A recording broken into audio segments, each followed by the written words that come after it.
Hi, here's another video I haven't planned. So I know what I'm going to talk about, but there's no formal planning involved in this. I just looking at gold here, and it's been in a decline, as you probably know.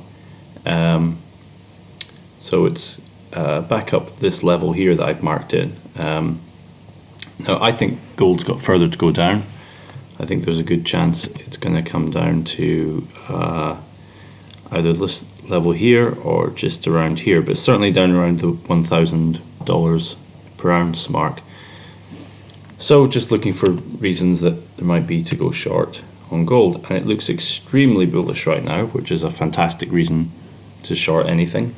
I think, and you see here it looked very bearish, and sure enough it came back up, and now it's looking very bearish, and I can imagine that we've got a drop ahead of us.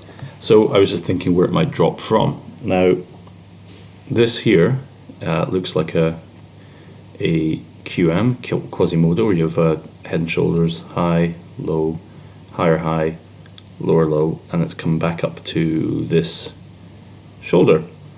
But what's significant with a Quasimodo is not what's happening exactly at this line, it's what happens when the decision's made to come past this the first time, and then how that subsequently plays out across the top, and then where it drops away.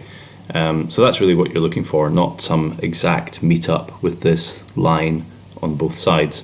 I think that would be, it can and does happen, but it's only if depending on what plays out across the middle. I'm going to have a sip of tea, excuse me.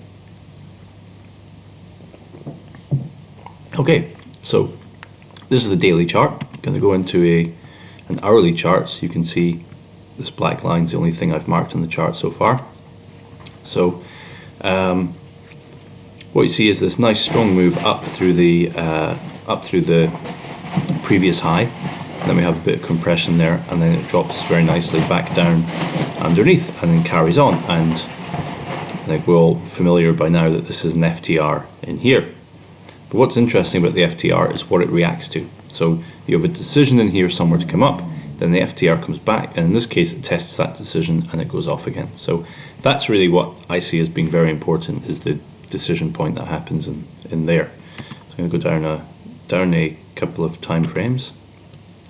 Actually, I'm going to go down every time frame, and we can see this is the drop base here, very nice, and then comes up again. So that's very, I like seeing these things that are ordered and clean, if you like. So what I want to do is look at where this got stopped. You know, what caused the failure to return to fail to return. So I look across here, and it's this guy in there. So I'm going to mark that in. There we go, and it's going to chuck that box forwards. So you can see it held price up here. If I zoom out a bit, you can see what happened. So I'm going to go to the hourly. Yeah, so what's happened is that the decision is made here to break the previous high. Price comes back down. It doesn't continue downwards. Here is the decisions made again to come back up, and then price is held up by this same area for a bit of time. And then what I like is that when it is eventually broken, it's broken by this very strong move down here, which is great. So you got a strong move down here, gets held actually by this point, and we come up, and then boom, breaks down. So this makes here a really nice place to look to go short. Now when price comes back up there, it actually fakes this out. So this is a great place to go short. But most people got stopped out if they had their stop above here and were looking to go short, and probably tearing their hair out when price eventually just dropped like a stone away from there.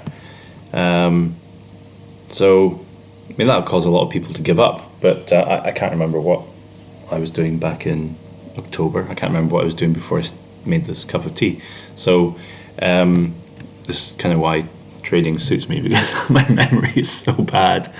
Anyway, so what you can do here is you can mark in this level where we had the fake out. So this actually becomes another valid Quasimodo. You have the high, low, higher high, and now prices dropped way off, and you can see the light grey line here where prices come back to. So it's come all the way back up here, and it's transgressed the original QM line from the big Quasimodo, and it's maybe heading up to where a little bit of jiggery pokery happened up here to get shorts out of the market there. So the obvious thing to do, of course, is to look in this on a lower time frame. So let's come in a little bit, see what we see. And I mean, what I see, of course, is this very strong move down there. So we have this kind of compressed area where there's not much in the way of sell orders left there. Drops down, comes back, and off it goes. So that's, we go down to 1 minute. So this is a very kind of,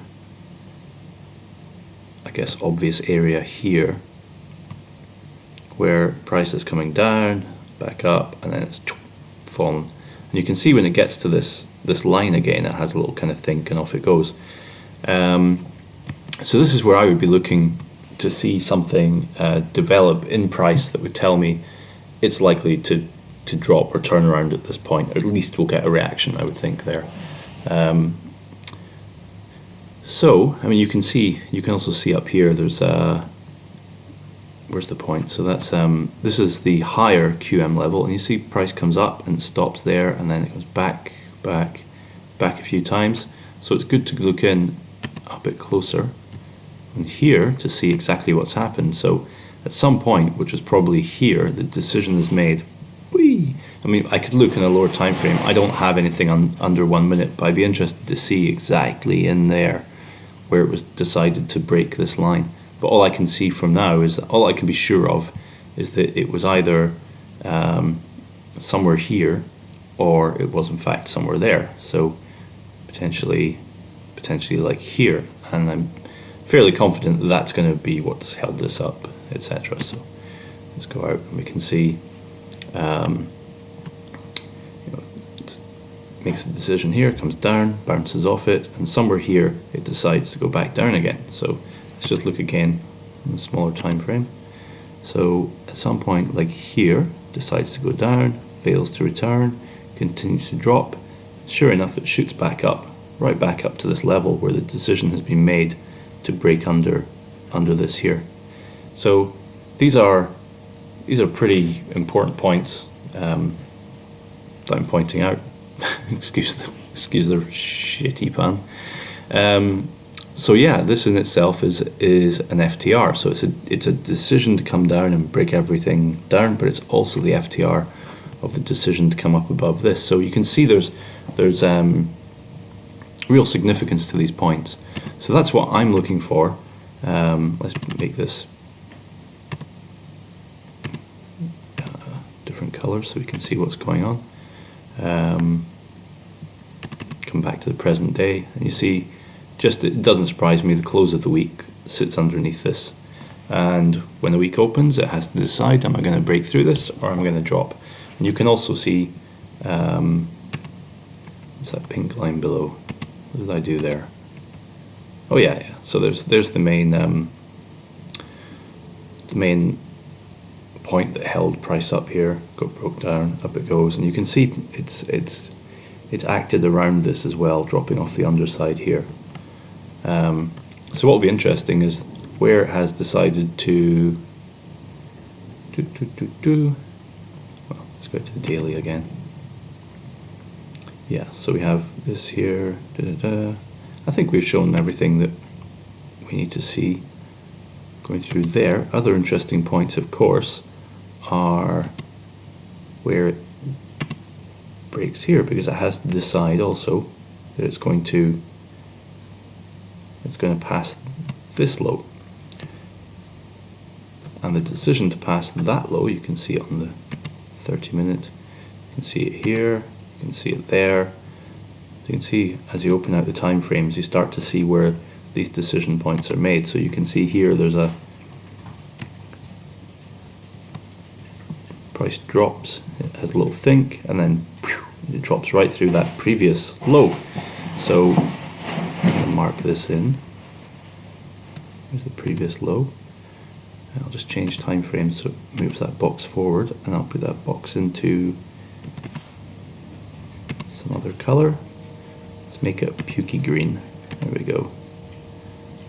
There's a nasty green colour just so we can see what we're looking at.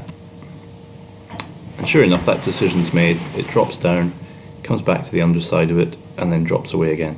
So this is a decision point, and then an FTR after that decision point before it drops. And if you're going to trade FTRs, then your stop really has to go on the outside of the decision point, not above the FTR. And you can see why that's important, I think, if my memory serves me right. When we come back along, you can see we come back and we actually come up into there. And if you're looking to trade that FTR, which lo and behold, I think anyone looking at the weekend, looking on Friday, knows that this was the NFP. So the NFP comes back up into that FTR decision point and drops like a rock. So it affects everything: gold, oil, these things. You'll see it on all the markets, and it drops like a rock down to kind of obvious point here where you have a break, FTR, drive up. So yeah, it's dropped down to there and continued up, and now we are up at up at there. And again, when the decision point gets broken, the one that I marked in green, when that gets broken, you see this other little kind of think, and then off it goes again. And it's fractal. You'll see it all the time, but you really want to stick to the cleaner ones. This one's like a nice strong move, farts about, a nice strong move again. So it's really the ones where you have a drive, a pause, and a drive that are going to work out the best. Up here, what do you see? You see that price is flattened out, as it often does towards the end of the day or the end of the week. And you might think, well, that's just what happens, no trading opportunities. But that really does set up the level to watch when it opens. So you have sometimes these are very nice. Sometimes you can see that there's a pause here, rally base rally, and it bounces off the base, and then you can see where the level to be broken if you want to go short. Short is, and often, I remember last week, the open shot up and then came down, and it broke that level, came back and then dropped, and that was like a fake out, and a break of the level, a return to the decision to break, and then a drop. Hope people are following this. It's kind of, I've been looking at this for so long, it's just intuitive to me now, so apologies if I go a bit quick. So again, that's what I would be looking for here. I'd be looking for a quick spike up into this yellow region that we noted is the real kind of Quasimodo supply level, I guess. And it might go above it because, as I said, you have to be careful of what things are reacting to. So not just the FTR, but you have to be wary of obviously the top of here, and also the decision or whatever it was that created this. So whatever this reacted to. So this is why price action at these levels is important. So you don't just take a touch trade and maybe it'll go against you for a long way, whereas you can just wait for price to play out in some recognizable way that it's going to turn around. I think I fit quite a bit in there. I don't know how long I've been babbling on for. It drives my wife nuts. Anyway, I think that's enough for all of us.